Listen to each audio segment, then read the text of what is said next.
안녕하세요. 세무사 김명택입니다. 이번 시간에는 상속주택 특례편 사례 1번을 같이 보시도록 하겠습니다. 상속주택 특례 사례를 보시기에 앞서서 상속주택 특례가 뭔지 간단하게 정리해 보도록 하겠습니다. 우리가 상속을 받을 때 상속일이 상속 개시일이죠. 상속 개시일 현재 상속받은 주택을 A라고 하고요. 상속받은 주택과 일반 주택을 보유하고 있는 경우에 이 일반 주택을 양도시에 A주택과 B주택, 2주택자임에도 불구하고 1주택으로 간주하는 거죠. 1세대의 1주택으로 보아 비과세 규정을 적용한답니다. 소득세법 시행령 154조 1항에 비과세 규정을 적용하는 게 상속주택 특례 내용인데요. 이렇게 상속주택 특례 내용의 경우에는 상속 개시일 현재 반드시 일반 주택을 보유하고 있어야 하고요. 이 일반 주택은 주택뿐만 아니라 상속 개시 당시에 보유하고 있던 분양권 그리고 조합원 입주권에 의해서 완성된 주택, 신축된 주택이죠. 신축 주택도 이 일반 주택의 범위에 포함되는 것입니다. 이렇게 상속받은 주택 특례에서 상속 개시일 현재 보유한 일반 주택을 양도할 때 2주택자임에도 불구하고 1주택으로 보아 비과세 규정을 적용한다. 물론 양도일 현재 비과세 요건을 충족하고 있어야 합니다. 우리가 1세대 1주택 비과세 요건이라고 하면 2년 이상 보유해야 되는 거죠.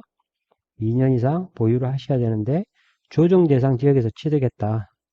조정 대상 지역에서 취득한 경우에는 2년 이상 거주 요건을 추가로 충족하셔야만이 상속주택 특례에서 비과세를 받을 수가 있습니다. 그러면 사례를 한번 보시도록 하겠습니다.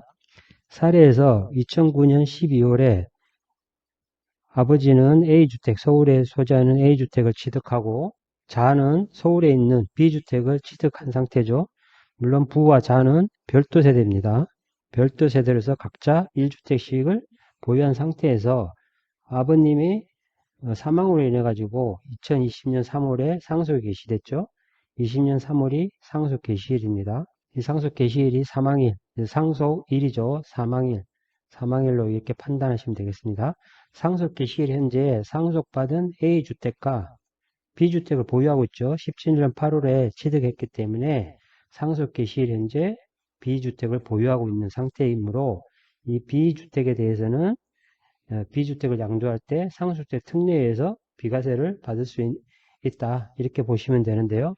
질문자의 경우에는 이때 B주택을 양도할 때 다주택자 중과에 해당이 되느냐 이렇게 질문하셨는데요. 이분은 A주택과 B주택, 2주택을 보유하고 있기 때문에 중과가 해당되느냐를 질문하셨는데요. 현재 중과세는 적용되지 않고 있습니다. 이 중과세는 24년 5월 9일까지 유예되어 있는 상태이기 때문에 B주택을 양도할 때 중과세가 적용되지 않는다.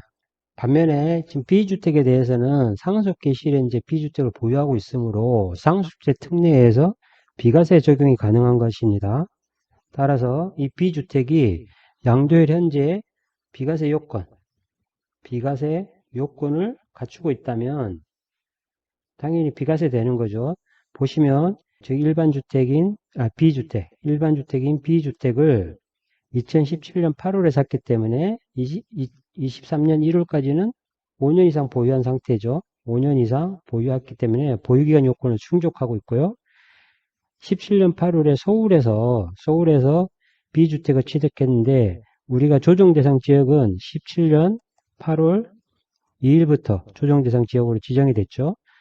이제 8월이라고 했기 때문에 8월 1일인지는 알 수는 없지만 조정 대상 지역이라 하더라도 아들의 경우에는 서울에서 B주택을 취득 후에 계속 거주했다고 하므로 2년 이상 거주 요건도 충족이 된 상태입니다.